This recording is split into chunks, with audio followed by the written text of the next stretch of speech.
Muito boa noite a todos vocês. Sejam muito bem-vindos para que a gente possa realizar juntos mais uma leitura orante dos Salmos. Eu quero dizer da minha gratidão a Deus por termos encerrado o terceiro livro dos Salmos na semana passada, com o Salmo de número 89, e por estarmos agora às portas do quarto livro dos Salmos, com o Salmo de número 90, Salmo de Moisés. A gente faz sempre aquela referência que foi utilizada para que esses livros dos Salmos fossem divididos. E ela tem uma correlação com os livros do Pentateuco, ou seja, dos 5 primeiros livros da Bíblia. E se o livro terceiro tinha relação, o terceiro livro dos Salmos tinha relação com o terceiro livro do Pentateuco, que era Levítico, o quarto livro dos Salmos vai ter relação com o livro de Números. E a gente lembra do livro de Números, de que é livro de Moisés também, e que ele fala da contagem do povo, do censo, né? Do povo de Deus. Por isso esse nome que foi dado na versão grega, né? Números. Na versão hebraica se chama Bemidbar, ou seja, no deserto. Porque fala desse trajeto do povo no deserto sob a liderança de Moisés. Temos aí essa relação clara desde já para que a gente entenda aqui adiante o que esses salmos do quarto livro vão nos trazer. A gente traz esses salmos também para um contexto histórico no qual eles foram compilados. E o contexto do quarto livro é o contexto pós-exílio babilônico. Tá? Os salmos que foram aqui colocados trazem essa dimensão do povo pós-exílio babilônico. E isso remonta para nós os anos 520 a 516 a.C., de Cristo. Quando eles saíram da Babilônia, voltaram para Jerusalém e encontraram a cidade de Jerusalém devastada. Não havia pedra sobre pedra. Os muros estavam destruídos. O templo estava também destruído. Estava tudo ali pó e cinzas. E agora o povo precisava que Deus o fortalecesse para essa grande obra que tinha a realizar de reconstrução de Jerusalém. Nesse momento, após essa introdução, eu convido você a fazer junto comigo essa leitura do Salmo de número 90.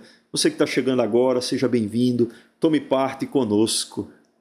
Abra sua Bíblia, seu aplicativo da Bíblia no celular, no smartphone, no tablet e vamos fazer essa oração. Aí, na versão Almeida, revista atualizada, se você tem uma Bíblia com essa versão, vai encontrar um título que diz assim: A eternidade de Deus e a transitoriedade do homem. Muito pertinente esse título e a gente vai entender o porquê. Está escrito assim: Oração de Moisés, homem de Deus. Senhor, Tu tens sido o nosso refúgio de geração em geração. Antes que os montes nascessem e se formassem a terra e o mundo, de eternidade a eternidade, Tu és Deus. Tu reduzes o homem ao pó e dizes: tornai, filhos dos homens. Pois 1000 anos aos teus olhos são como o dia de ontem que se foi, e como a vigília da noite. Tu os arrastas na torrente, são como um sono, como a relva que floresce de madrugada viceja e floresce, à tarde murcha e seca. Pois somos consumidos pela tua ira, e pelo teu furor conturbados. Diante de ti puseste as nossas iniquidades, e sob a luz do teu rosto os nossos pecados ocultos. Pois todos os nossos dias se passam na tua ira, acabam-se os nossos anos como um breve pensamento. Os dias da nossa vida sobem a 70 anos, ou, em havendo vigor, a 80. Neste caso, O melhor deles é canseira e fado, porque tudo passa rapidamente e nós voamos. Quem conhece o poder da tua ira? E a tua cólera, segundo o temor que te é devido? Ensina-nos a contar os nossos dias, para que alcancemos coração sábio. Volta-te, Senhor. Até quando? Tem compaixão dos teus servos. Sacia-nos de manhã com a tua benignidade, para que cantemos de júbilo e nos alegremos todos os nossos dias.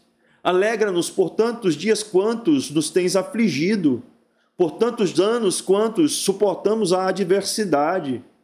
Aos teus servos apareçam as tuas obras, aos seus filhos a tua glória. Seja sobre nós a graça do Senhor nosso Deus.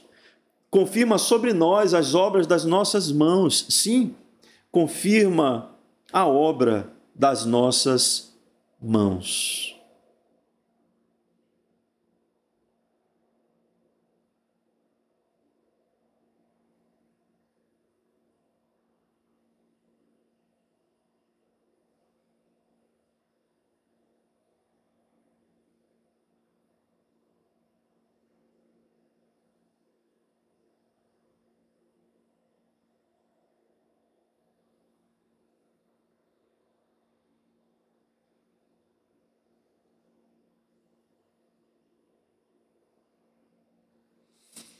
Ó Senhor nosso Deus, ensina-nos a contar os nossos dias, para que alcancemos coração sábio.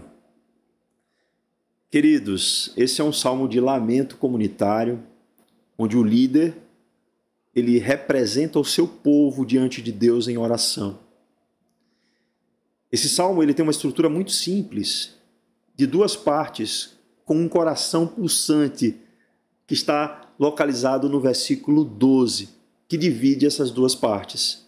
O texto que diz, ensina-nos a contar os nossos dias para que alcancemos coração sábio, é um texto que faz a transição entre a primeira parte do salmo e a segunda parte deste mesmo salmo. Na primeira parte do salmo, que vai do verso 1 até o verso 11, a gente tem a diferença sobre quem é Deus e sobre quem é o homem. A diferença entre a eternidade de Deus, como diz o título, e a transitoriedade do homem. Temos aqui isso muito claro neste primeiro grupo de versos deste salmo. E aí o pensamento que é trazido, a reflexão do coração de Moisés em oração diante de Deus, que também pode ser a nossa reflexão, é a seguinte: ensina-nos a contar os nossos dias. Para quê? Para que alcancemos coração sábio. Para que só a partir daí Moisés dirija as suas petições a Deus. Só a partir do momento que se reconhece de fato quem é Deus e quem nós somos, nós podemos nos dirigir a Deus com esse entendimento correto sobre quem Ele é e sobre o que é que Deus tem a nos oferecer. O que é que Deus faz por meio da sua benignidade, conhecido a cada um de nós. Então essas petições são petições de alguém que conhece a Deus, de um homem que viveu intimamente um relacionamento com Deus, de um homem de Deus, como diz aí no início do Salmo. Observem, irmãos, que os textos dos versos que temos aí na primeira parte, eles trazem sempre uma oposição sobre quem é Deus e quem nós somos. Ele começa o Salmo dizendo o seguinte: o Senhor, ó Senhor, né? Tu tens sido o nosso refúgio de geração em geração. Senhor, tu tens sido o nosso refúgio de geração em geração. É como se ele dissesse assim: Senhor, tu tens sido a habitação do teu povo, de geração em geração. Isso faz eco com aquilo que está no texto de Deuteronômio, capítulo 32, numa oração também de Moisés, o que reforça muito mais a nós a respeito da autoria deste salmo. Observe que quando está dizendo que Deus é o refúgio do seu povo, no passar dos anos, no passar das gerações, ele está dizendo que Deus tem uma aliança com esse povo. Ele está dizendo que Deus é quem contém esse povo, é quem cobre este povo.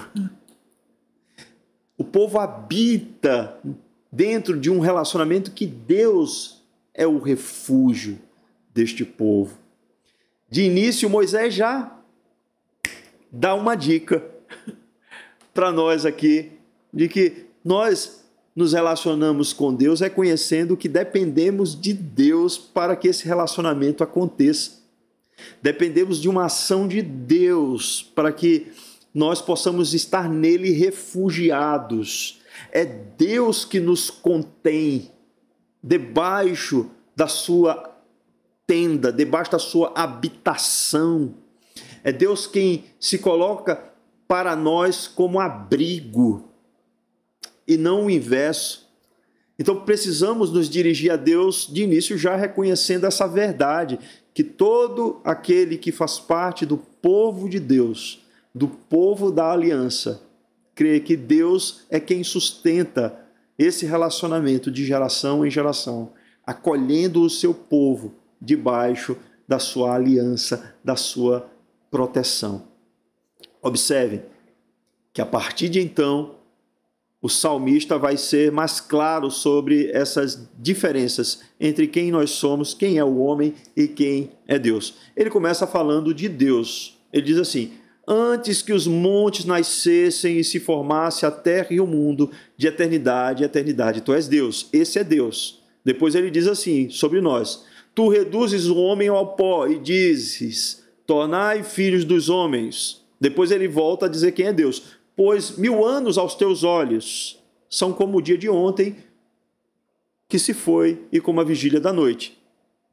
Aí tratando com o homem, ele diz assim: tu os arrasta na torrente, são como um sono, como a relva que floresce de madrugada, viceja e floresce, à tarde murcha e seca. Observem, meus irmãos, Deus é Deus criador de todas as coisas e, portanto, todas as coisas estão sujeitas a Ele.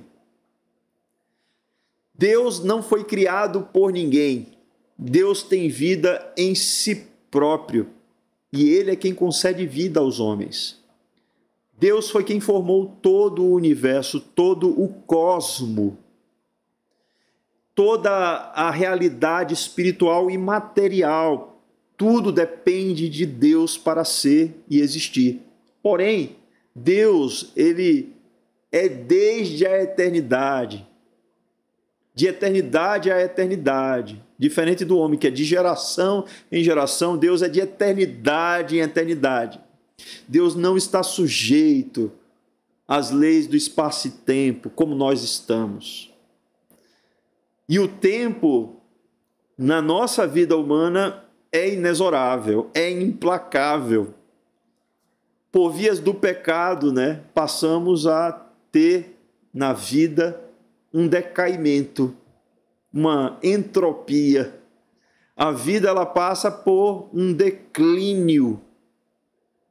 A morte entrou neste mundo, nesta realidade, por meio do pecado de Adão e Eva. E uma vez que a desobediência à ordem de Deus levou o homem a perecer, as causas, por causa disto, por causa do pecado, levou o homem a perecer, levou o homem a morrer, assim como tudo aquilo que estava sujeito ao ser humano também passou por um processo de decaimento devido ao pecado. O ser humano, assim como os outros seres, ele passa por esse processo em que ele foi criado do pó da terra e Deus soprou nele o seu fôlego tornando-o ser vivente. Mas, em um determinado momento, por conta do pecado, por conta do declínio, da queda, o ser humano, ele passará pela morte. E aquilo que era a identidade material do ser humano, o pó, volta à terra. Somos, por isso, colocados diante de uma verdade que nós, por vezes, não queremos encarar, que é a realidade da morte. Todos nós, sem exceção. Se Jesus Cristo não vier em glória, né? Todos nós, antes disto, todos nós pereceremos. Todos nós morreremos. E aí temos aqui uma diferença que é gritante, porque nós tornamos ao pó. E Deus não. Deus permanece na eternidade. A nossa condição de vida, ela decai, como vimos aqui, né? É como a relva que floresce de madrugada viceja e floresce, à tarde murcha e seca. A vida, ela decai, ela tem um tempo. A nossa existência, ela é transitória. Diferentemente de Deus, Deus não está sujeito a isso. Para Deus, essa realidade que para nós é tão implacável, para Ele não modifica o seu ser, não arranha em nada quem Ele é. Para Ele, 1000 anos não é nada. É como se fosse o dia de ontem. É como se fosse a vigília da noite, uma vigília da noite. Para ser mais preciso em relação ao texto hebraico, uma vigília da noite, porque existia para os judeus as 3 vigílias da noite, né? É 1/3 da vigília da noite, seria 1/3, 1000 anos. Ou seja, são insignificantes diante da eternidade. Observe. Aquilo que para Deus não tem nenhum impacto, para nós causa um impacto tremendo. Lutamos para que esse impacto não transpareça em nós.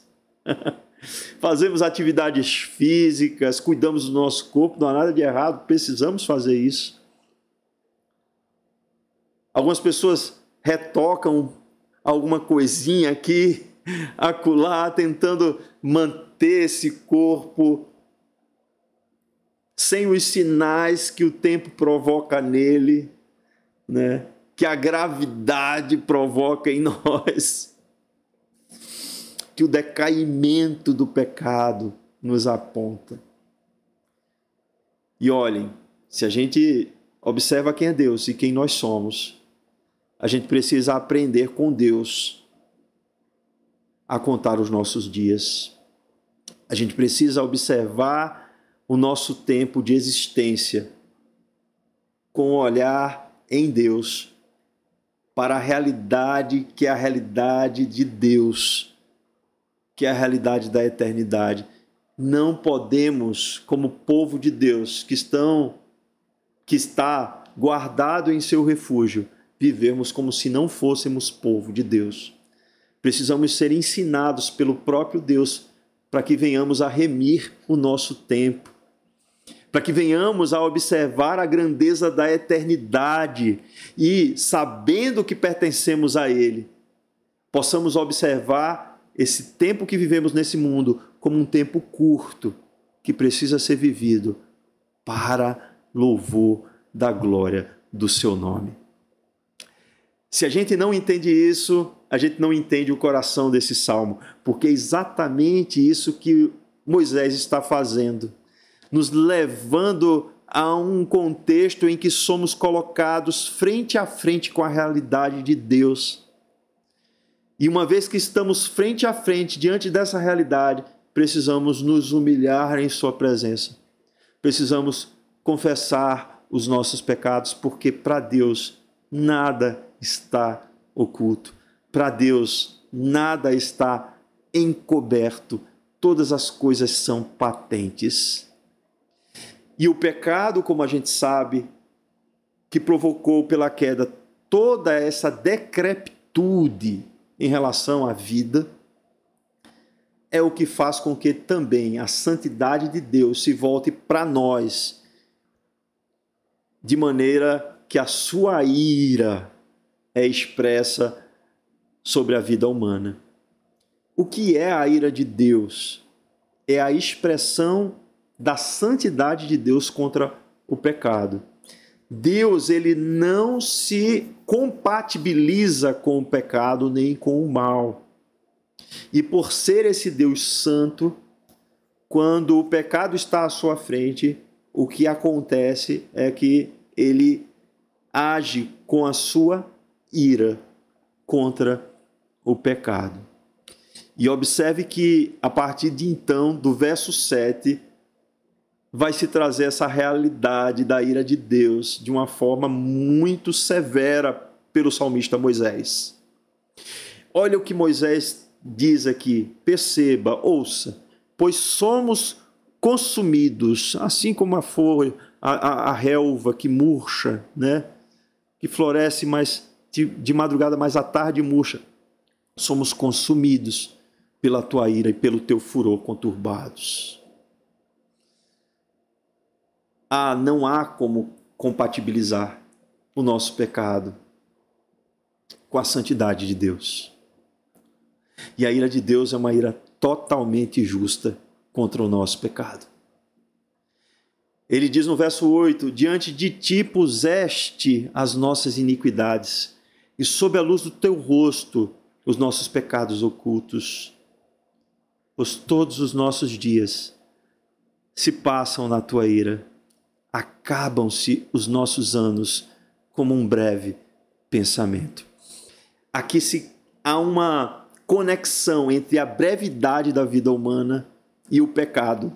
Fica claro, os dias da nossa vida sobem a 70 anos, ou em havendo vigor a 80, ou seja, são nada, são insignificantes comparados à eternidade que Deus está. Neste caso, o melhor deles é canseira e enfado. E ele diz, porque tudo passa rapidamente e nosso tempo voa. É como abrir e fechar de olhos. É como um estalo. Quem conhece o poder da tua ira? Pergunta o salmista. E a tua cólera, segundo o temor que te é devido. Observe. Sabemos que o princípio da sabedoria, como está lá no livro de Provérbios, no capítulo 1 e versículo 7, está escrito que o princípio da sabedoria é o temor a Deus. E por que Deus ele deve ser temido? Porque Deus é inigualavelmente santo. Porque Deus ele não tem nenhum tipo de mancha do pecado. Porque nele não está nenhum tipo de rusga. Não há nenhum tipo de nódoa do pecado. Deus é um Deus completamente santo. E por ele ser completamente santo, ele é completamente justo. E por ele ser completamente justo, ele age em oposição ao pecado. Deus aborrece o pecado. A justiça de Deus, ela está posta sobre todos os homens. Porque nós, devido ao pecado, sofremos desta ruptura, da separação. Sofremos desse lapso da queda. Sofremos consequências deste pecado que adentrou no seio da humanidade. E quando observamos quem é Deus e quem nós somos, precisamos nos dirigir a Ele, reconhecendo a nossa pecaminosidade, confessando o nosso pecado. Talvez você pare e pense, mas eu já faço parte do povo de Deus. Eu fui salvo e redimido por meio da aliança no sangue de Cristo Jesus. Eu já estou guardado debaixo do seu refúgio. Que bom. Mas não esqueça da gravidade do pecado. não esqueça que foi o nosso pecado que fez com que Jesus Cristo sofresse a justa ira de Deus em nosso lugar. Jesus Cristo sofreu na cruz as agruras por causa do nosso pecado. Ele que não tinha pecado algum se fez pecado por nós. É o que a gente chama de obra expiatória. Jesus Cristo se pôs em nosso lugar, recebendo o pago pelo nosso pecado, para que nós pudéssemos ser justificados pelos seus méritos, porque nele não havia pecado algum. Jesus Cristo morreu por conta dos nossos pecados, porque se o salário do pecado é a morte, e Jesus Cristo nunca havia pecado, ele não poderia morrer se não levasse sobre si os nossos pecados. E foi levando sobre si os nossos pecados que Jesus Cristo morreu e ressuscitou dentre os mortos. Então, mesmo que você seja salvo na pessoa bendita de Jesus Cristo, não esqueça que a ira de Deus é algo que se volta contra o pecado. Que a ira de Deus, ela vem sobre a vida humana porque o ser humano se desviou do seu propósito. Porque todos nós nascemos contaminados pelo pecado. E precisamos de Cristo Jesus, para que em Cristo Jesus tenhamos o refúgio, o abrigo, a habitação, a proteção, a cobertura, para que a ira de Deus não recaia sobre nós, sobre as nossas vidas.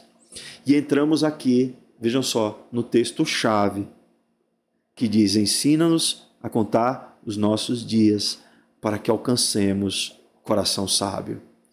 Ele fala do temor no versículo 11 e ele fala do coração sábio no versículo 12. Há uma correlação. Ignorar essa correlação é deixar de lado algo que está muito evidente no texto. Se compararmos quem é Deus e quem nós somos, é certo que viveremos de forma muito diferente daquilo que nós temos vivido. Se fizermos essa reflexão de forma mais profunda, perceberemos aquilo que Salomão escreveu em Eclesiastes, que é muito melhor estarmos em um velório do que estarmos em uma festa, em uma folia de alegria passageira, que não traz para a nossa vida nada de consequência benéfica para a eternidade. Observe que esse contraste é muito importante para que a gente saiba viver remindo o nosso tempo, trazendo para a nossa vida coisas que dignificam ao nosso Deus, dignificam o nome de Jesus Cristo, com o qual Deus estabeleceu conosco uma aliança por meio de seu sangue e seu sacrifício na cruz. Que Deus faça com que contemos os nossos dias de maneira sábia, vivamos para a glória do seu nome, entendamos quem Ele é e quem nós somos, para que somente assim possamos nos dirigir a Ele, buscando nele a sua bem-aventurada presença e a sua benevolência para conosco, que somos seu povo. Observe, é isso que acontece agora com Moisés. Ele faz um clamor intercessório em favor do povo. Ele diz assim: volta-te, Senhor, até quando? Tem compaixão dos teus servos. Tem compaixão daqueles que são teus servos. Ele é Senhor. Nós somos servos. E por sermos servos, dependemos da misericórdia e da compaixão do nosso Senhor. E quando rogamos a Deus, reconhecendo que Ele é Senhor e que somos servos, certamente buscamos a Ele da forma adequada. E Deus, que é cheio de benignidade e misericórdia, que sua fidelidade permanece por conta da sua aliança, como vimos no Salmo 89, Ele se volta para nós. Primeiro ele diz, volta-te, Senhor. Né? Depois ele diz assim, no verso 14, sacia-nos de manhã com a tua benignidade, para que cantemos de júbilo e nos alegremos todos os dias. Observe, aqui amanhã é também um símbolo de uma nova alvorada, de um novo tempo, de um tempo em que vivemos com corações sábios, corações que buscam a Deus, corações que clamam para que Ele se volte a nós de maneira misericordiosa, que Ele nos assista, que Ele nos dê, conforme a nossa necessidade, a sua benignidade, que é a ação bondosa de Deus para conosco. Ele diz assim, sacia-nos de manhã, satisfaz a nossa alma nesse novo tempo, em que nossas vidas são vidas que vivem esses dias para a tua glória, que deseja estar contigo, que deseja viver consciente de que tu és o nosso refúgio. E uma vez, irmãos, que somos saciados pela benignidade de Deus, o nosso coração, ele irrompe em cântico de louvor.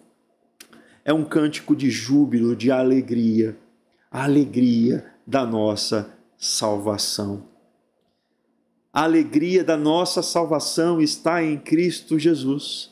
A Bíblia diz que ele veio na plenitude do tempo, dos dias. Ele veio no momento certo.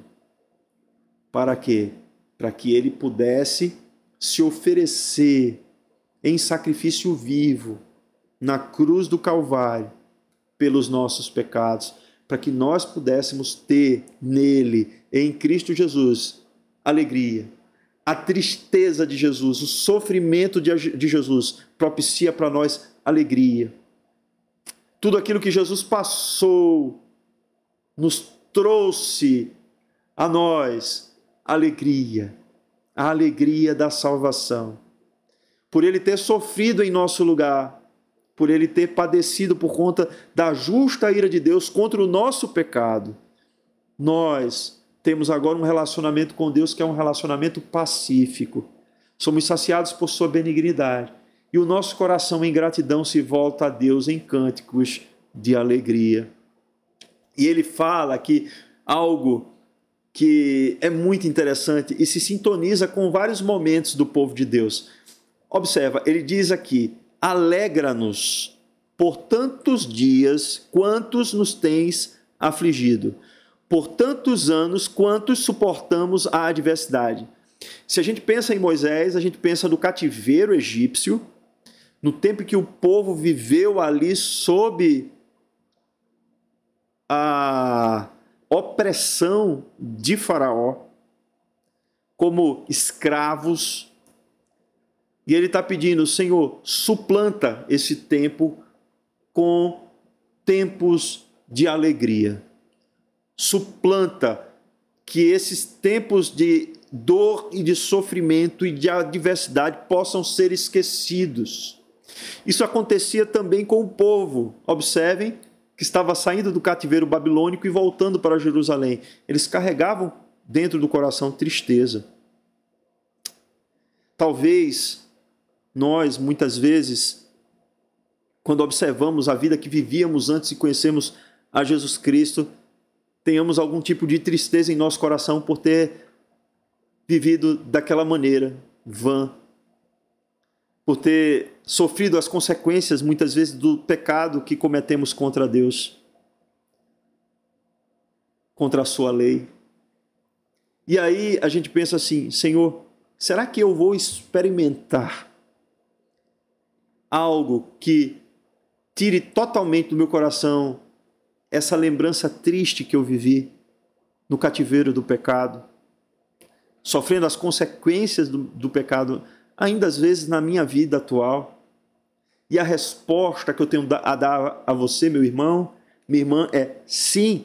Por quê? Porque a alegria de Deus não é uma alegria que está condicionada às circunstâncias. A alegria de Deus é uma alegria que o próprio Deus nos comunica. E ela vem em qualquer situação e momento, seja qual for a emoção que estejamos sentindo. Nós podemos sentir alegria mesmo na tristeza.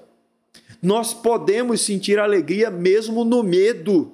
Nós podemos sentir alegria mesmo na indignação, na raiva. Nós podemos sentir alegria, porque a alegria de Deus não está condicionada às circunstâncias. A alegria de Deus é eterna. É por isso que o apóstolo Paulo, quando escreveu a sua carta aos Filipenses, chamada também de Carta da Alegria, ele diz em Filipenses 4, lá próximo no versículo 4, ele diz: alegrai-vos no Senhor. Outra vez eu digo, alegrai-vos no Senhor. Alegrai-vos em Deus, porque a alegria de Deus não é só para esta vida, a alegria de Deus é para toda a eternidade. Se você é povo de Deus, se você está debaixo da habitação do Senhor, saiba de uma coisa: não há tristeza neste mundo que irá comparar-se com a glória que nos há de ser revelada na eternidade. Teremos no céu essa alegria, no novo céu e na nova terra essa alegria, viveremos sempre debaixo dessa alegria, essa alegria nos nutrirá cotidianamente, viveremos de eternidade, eternidade essa alegria, não mais de geração em geração, viveremos para todo sempre. E aí ele diz uma coisa aqui que é interessante: aos teus servos aparecem as tuas obras e aos seus filhos a tua glória. Ele quer dizer que Deus manifesta a sua benignidade ao seu povo, de modo que as pessoas veem e se admiram, porque sabem que este povo tem algo de especial, e esse algo de especial que esse povo tem é obra de Deus sobre a vida deste povo. Deus se faz revelar por meio do povo. Irmãos, nós cristãos precisamos entender que a nossa vida não pertence a nós mesmos. Somos servos de Deus. E uma vez que somos servos, a nossa vida não é mais para a nossa autossatisfação. É para louvor do nome do Senhor. E se vivemos com essa intenção, as coisas dessa vida, meus irmãos, que são passageiras, que nos afastam da santidade de Deus, elas serão deixadas de lado, porque teremos um foco muito claro em nossa mente. Olharemos para o alvo da soberana vocação em Cristo Jesus. Deixaremos para trás todo o pecado que, algumas versões da Bíblia dizem que tenazmente nos assedia, né? Observaremos as tentações e fugiremos, porque temos com Deus uma aliança. Não trocaremos os banquetes da alegria deste mundo. Não trocaremos a alegria de Deus pelos banquetes da alegria deste mundo. Porque a alegria mundana, desse sistema corrompido pelo pecado, é uma alegria que nos corrompe ainda mais. É uma alegria que faz com que a nossa vida decline ainda mais. É uma alegria que nos precipita para o abismo, não apenas para a morte física, mas para a morte eterna. Precisamos tomar consciência de que vivemos para a glória de Deus, que os nossos filhos vivem para a glória de Deus, que somos povo de Deus. Precisamos assumir esse papel e esse posto, meus irmãos, como igreja. Não podemos viver alheios à realidade de Deus. E é assim que, com essa consciência da realidade de Deus, da graça de Deus sobre a nossa vida, que Moisés encerra esse salmo dizendo: seja sobre nós a graça do Senhor, nosso Deus. Confirma sobre nós as obras das nossas mãos. Sim, confirma a obra das nossas mãos. Observem. Esse salmo termina com uma bênção. Esse salmo, ele nos faz refletir profundamente sobre a nossa vida. Ele faz com que a gente entenda que a nossa vida precisa estar em sintonia com a eternidade de Deus. Ele nos move a um relacionamento com Deus que se favorece da sua aliança para conosco, para vivermos vidas piedosas, em santidade e alegria. Seja sobre nós a graça do Senhor. A graça de Deus, meus irmãos, não é uma graça alheia à realidade da santidade de Deus. Recebemos por parte de Deus benignidade porque Deus, na sua infinita misericórdia, no seu amor inabalável e incondicional, ofereceu o seu próprio Filho Jesus Cristo para sofrer as consequências e a punição do nosso pecado, para que nós pudéssemos receber essa graça. A graça de Deus não é uma graça barata. A graça de Deus é uma graça que nos move a viver nas boas obras que o Senhor de antemão preparou para que o seu povo andasse nela. São essas obras que o salmista pede que Deus confirme em nós. São as obras do próprio Deus através da nossa vida. Que possamos viver para louvor de Deus, para as boas obras de Deus, para o serviço de Deus, para o florescer de Deus na nossa vida. Que Deus confirme em nós a obra dele através de cada um de nós. Que Deus confirme em nossos corações que somos filhos de Deus. Que o Espírito Santo testifique a respeito dessas obras, porque, diferentemente das obras da carne, que estão ali no texto de Gálatas 5, na carta de Paulo, há o fruto do Espírito. Esse fruto é a obra de Deus gerada em nosso coração. E esse fruto é o amor de Deus, que tem vários gomos, vamos colocar assim, que dizem respeito à alegria, que dizem respeito à paciência, à benignidade, à bondade, à mansidão, ao domínio próprio, que dizem respeito à fidelidade. Que Deus produza em nós esse fruto por meio do seu Espírito, para que os nossos dias sejam contados em sua presença, para que o nosso coração seja abundante da sua sabedoria, para que sejamos cheios do Espírito Santo de Deus. Que Deus aplique essa palavra em nossos corações. Vamos fazer uma oração, mas antes de fazer essa oração, eu queria trazer um texto. Eu vou ler esse texto. É um texto de um livro que foi uma indicação do pastor Russell Shedd, uma das suas palestras, que se chama Céu, Nosso Verdadeiro Lar. Esse livro aqui, de uma mulher chamada Joni Eareckson Tada. E ela diz algo aqui nesse livro que eu gostaria de compartilhar com você, meu irmão, minha irmã. Ela diz o seguinte, ouçam bem. Como seres espirituais, você e eu não fomos talhados para este mundo, pois a terra é temporal. Há algo em nós que definitivamente não é temporal. Essa é a razão pela qual nos contorcemos e gememos no confinamento do tempo. O relógio para nós é um adversário. Em todos os momentos celestiais, quer seja quando olhamos profundamente os doces olhos e o sorriso gentil daquele que amamos, ou quando apreciamos o êxtase de algum prazer glorioso, abraçamos todos os momentos como esses para que possamos deixar o tempo de lado. Mas não conseguimos. Gostaríamos de chamar esses momentos de atemporais, mas eles não são. O tempo os arranca de nossas mãos. É exatamente aí que a atenção realmente faz sentir.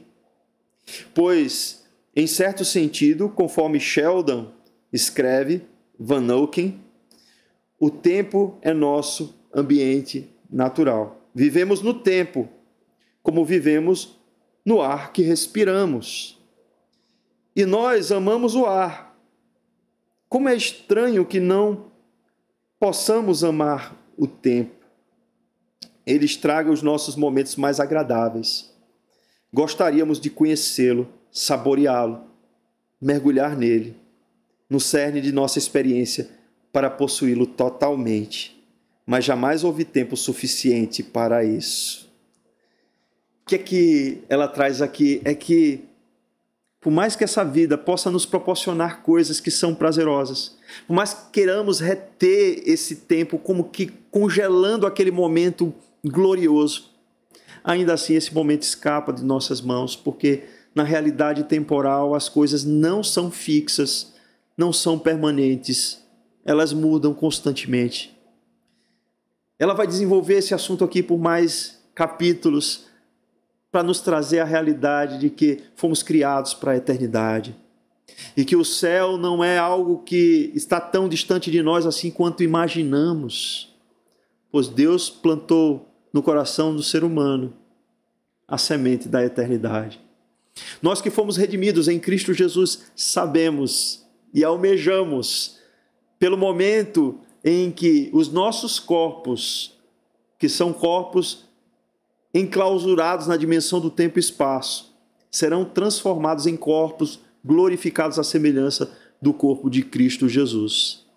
E por isso toda a igreja clama dizendo: Maranata, ora vem, Senhor Jesus, para que vivamos no novo céu e na nova terra, onde não haverá mais dor, onde não haverá mais a decrepitude da vida, onde tudo o que vivemos, tudo o que estejamos envolvidos, são no espaço da eternidade, se a gente pode dizer assim, a vida do próprio Deus em nós.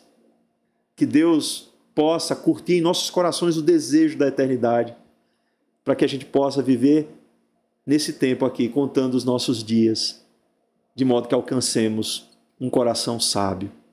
Que Deus abençoe cada um de nós. Vamos orar. Santo Deus, nós queremos te dar graças por seres tu a nossa habitação, o nosso refúgio. Queremos te dar graças, ó Deus, por nos fazeres contemplar quem tu és e quem nós somos. Que tu és um Deus criador de todas as coisas e que não estás sujeito à criação. Que tu és um Deus que és eterno, de eternidade em eternidade, enquanto nós somos seres de geração em geração. Que os nossos dias aqui são curtos, que a existência não passa de uma relva que nasce de madrugada e murcha de tarde. Que por mais que vivamos 70, 80 anos, no fundo esses dias são nada comparados à eternidade. Na verdade, 1000 anos para ti são nada, uma vez que eles são muito pouco, uma parte ínfima da vida. Queremos te pedir, Senhor, que tu possas nos fazer perceber a tua grandeza, que tu possas nos fazer perceber também a nossa fragilidade. Ensina-nos, Senhor, a contar os nossos dias. Faz com que, Senhor, entendamos que tu és um Deus santo e que toda essa queda que o pecado nos faz vivenciar aqui neste mundo, ela nos aponta para a realidade do nosso pecado. E esse pecado, Senhor, é uma afronta à tua santidade. E a expressão da tua santidade contra o pecado é justamente a tua ira. Que tu possas, Senhor, nos fazer reconhecer que Cristo Jesus morreu na cruz do Calvário para satisfazer a tua justiça, para que o nosso pecado fosse expiado através do sacrifício de Jesus Cristo, se pondo ali na cruz em nosso lugar, recebendo sobre ele a justa de ira tua contra o nosso pecado, para que pudéssemos viver um relacionamento pacífico contigo. Ensina-nos, Senhor, a contar os nossos dias, para que alcancemos corações sábios, para que desejemos que tu te voltes para nós, para que desejemos ser saciados pela tua benignidade e que o nosso coração seja repleto da tua alegria, para que os dias que vivemos, Senhor, no pecado, para que as consequências do pecado não tirem de nós o foco, que é a eternidade, para que possamos viver, Senhor, com um olhar fixo na eternidade, sabendo que tudo aquilo que passamos, sofremos, fomos afligidos, toda a tribulação do tempo presente não há com que se comparar com a glória que nos há de ser revelada.